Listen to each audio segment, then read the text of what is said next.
You may have heard the news. Last week, we learned that The Late Show will be ending in May. Over the weekend, it sunk in that they're killing off our show. But they made one mistake.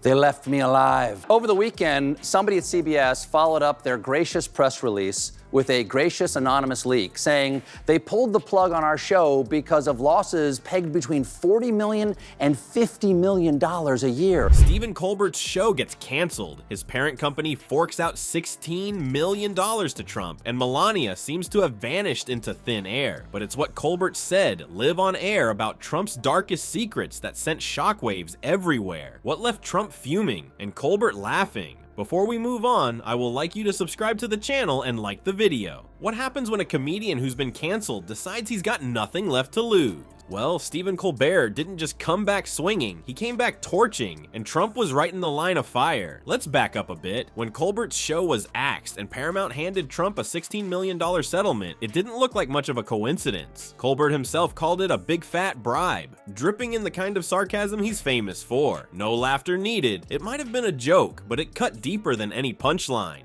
The cancellation itself couldn't have been more conveniently timed. Right after Colbert started zeroing in on Trump's business dealings and his questionable connections, Paramount pulled the plug. For some, it seemed like more than just TV politics. It felt like corporate politics. Paramount didn't just settle with Trump, they appeared to surrender their voice too. And all for what? Merging ambitions, apparently. Rumors swirled that Paramount was buttering up Trump's administration, hoping to smooth over its corporate deals. But trust Colbert to flip the narrative. Instead of packing up and disappearing quietly, he returned with nothing holding him back. No corporate approval, no filters, no concern for boardroom politics. But just taking a stab at it, I'd say $16 million would help.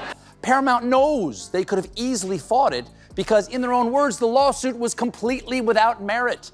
This settlement is for a nuisance lawsuit Trump filed claiming that 60 Minutes deceptively edited their interview with then-candidate Kamala Harris last fall. It was during one of his first fiery returns that Colbert delivered one of the lines that stung the most. Referring to the settlement between Trump and Paramount, he quipped, "Congratulations on your $16 million hush fund," or as they call it in the business world, the cost of doing bad business in Mar-a-Lago. It wasn't just funny. This dig landed like a sharp needle, exposing the lengths companies would go to keep in good standing with a man Colbert often called the orange-tinted landlord of America. What made this all so much worse for Trump was the realization that Colbert wasn't just a late-night comedian anymore. He had become the comedian. The cancellation gave him more credibility with viewers who were already skeptical of Trump and corporate America. You cancel the show. Great. People figure you did it because he's onto something. And Colbert's jokes, always razor-sharp, became weapons aimed not at Trump's appearance or personality, but at the very structures that propped him up. Paramount produced Transformers: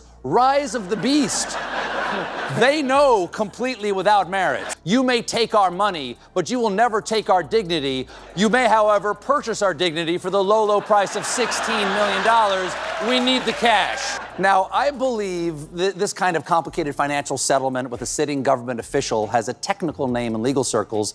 It's big fat bribe. And this strategy worked. Colbert's humor didn't just entertain, it made people uncomfortable in all the right ways. Laughter came with a gut check. He wasn't just calling Trump a con artist, he was naming names and pointing fingers, implicating the corporations who tried to cozy up to power. It's no surprise then that Trump wasn't laughing. Reports suggest that Colbert's relentless jabs started circulating in Trump's circles. The man famous for lashing out at even the smallest insult apparently had a hard time ignoring Colbert's late-night barbs. Trump's public tantrums might have been over any number of things, but insiders said it was Colbert's freedom that really got to him. Trump thrives on control, and Colbert was the opposite, unchecked, unfiltered, and unstoppable. And Colbert didn't leave it at corporate betrayals. Nope. He knew where to hit Trump where it had hurt even more. His secrets. Secrets bigger than bribey settlements. Secrets tied to names Trump didn't want spoken aloud. Turns out Colbert planned to shine his spotlight on those next. What's in the Epstein files? Stephen Colbert made sure everyone knew he believed there was at least one name that Donald Trump really didn't want to see in there. His own. And Colbert wasn't about to keep quiet about it either. On live television with that signature smirk of his, Colbert turned a sensitive, scandal-laden topic into late-night gold and drew a target straight on his own back in the process. For years, the Epstein files had been a source of speculation and whispers, especially around the high-profile names reportedly linked to them. When Trump's name surfaced in the chaos, the public reaction was predictably divided. Some dismissed it as political mudslinging, while others zeroed in, demanding answers. But where most stuck to careful language or vague accusations, Colbert charged right in, bold and unfiltered, and he didn't need to say much to make the audience connect the dots. A seasoned pro at using humor to crack open bigger issues, Colbert made that one-liner a megaphone for a question everyone was already asking. What's being hidden here?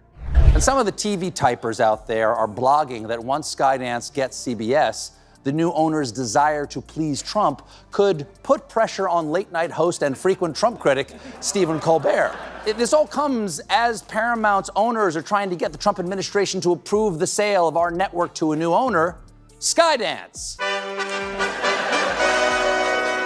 Oh, here's a sentence I've never said. There's some fun news involving Jeffrey Epstein. Oh. While I was on vacation filtering cheap rosé through my stash like krill through a whale's baleen. He didn't stop there either. Colbert added weight to his claims by referencing none other than former Attorney General Pam Bondi. According to reports he cited, Bondi had personally informed Trump that his name did appear in the Epstein files. Now, whether Bondi said it directly to Trump or whether she simply buried the information in legal jargon is anyone's guess. But for Colbert, those details didn't matter as much as the bigger picture, that Trump's connection, whatever it was, needed a public spotlight. And with Colbert pointing the light squarely at him, Trump's camp didn't just squirm, they fumed. It's no secret that Trump has a thin skin for public criticism, but this was different. Reports suggest that after Colbert's monologue aired, the pressure on the network to rein him in ramped up fast. Some saw the sudden cancellation of Colbert's show as the network folding under that weight, unwilling or maybe too scared to back him up. It wasn't just political though. If Paramount was working its own corporate angles with the Trump administration, as Colbert hinted, then allowing him to keep digging into Epstein's files wasn't just inconvenient, it was dangerous. Of course, Colbert didn't seem to care about any of that. If anything, it looked like the controversy fueled him. His whole career, he thrived on saying the things no one else dared to say. The Epstein commentary was no exception. With humor as his shield, Colbert tackled the subject in a way that got people laughing and thinking. That's what made him so effective. While most comedians might shy away from topics that carry legal or political backlash, Colbert leaned in. His jokes weren't just jabs, they were loaded with implications. The laughter wasn't just release, it was realization. And man, did it land. Public reaction to Colbert's Epstein comments flooded in, from viral social media clips to editorials dissecting his words. Some praised him for going where few dared to tread, while others debated whether he crossed a line. But for Colbert, that was likely the whole point. The more heated the discussion, the harder it became to ignore the issue he'd raised. MAGA got a little cranky. And now Donald Trump is facing a revolt from his MAGA base over his failure to release the Jeffrey Epstein files. MAGA and a bunch of other folks have long believed that Jeffrey Epstein did not die by suicide back in 2019, but instead was killed to prevent him from revealing the names of prominent elites who he was blackmailing because of the stuff with the plane and the island and the girls, and it's all just awful. The government is hiding evidence about who the clients of Jeffrey Epstein were, which is hard to dispute because we don't know for sure who the clients of Jeffrey Epstein were.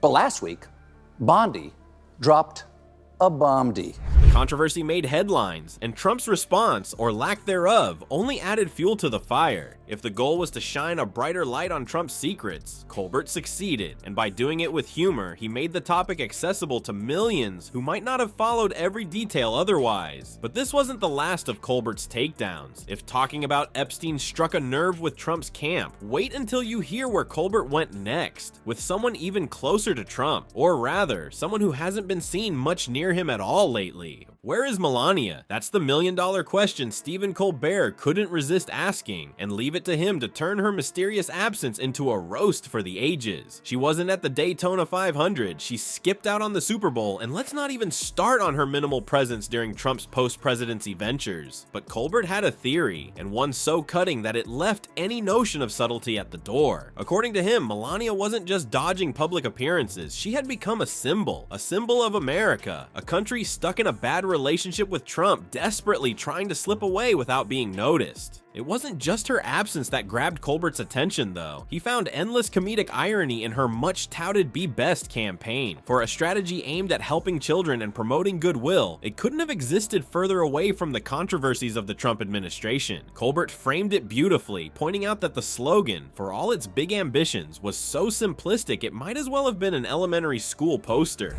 Releasing a memo saying that there is no incriminating client list of Epstein and no credible evidence that Epstein blackmailed prominent individuals. You can't take this away from your base. That is MAGA's favorite conspiracy. One of the things that you alluded to, and this is something Donald Trump has talked about, the DOJ may be releasing the list of Jeffrey Epstein's clients. Will that really happen? It's sitting on my desk right now to review. Someone stole Pam Bondi's desk. Be Best, he joked. Is that a self-help campaign or a note she left on Trump's bathroom mirror? The premise was already funny, but the deeper jab was much sharper. The campaign's disconnect from reality reflected the administration itself. Just empty words pasted over chaos. Colbert wasn't done poking fun. He zeroed in on Melania's other ventures, like her baffling attempt at creating her own cryptocurrency. That's right, the former First Lady traded public appearances for pushing a memecoin that no one had asked for. Colbert painted the idea as comically absurd.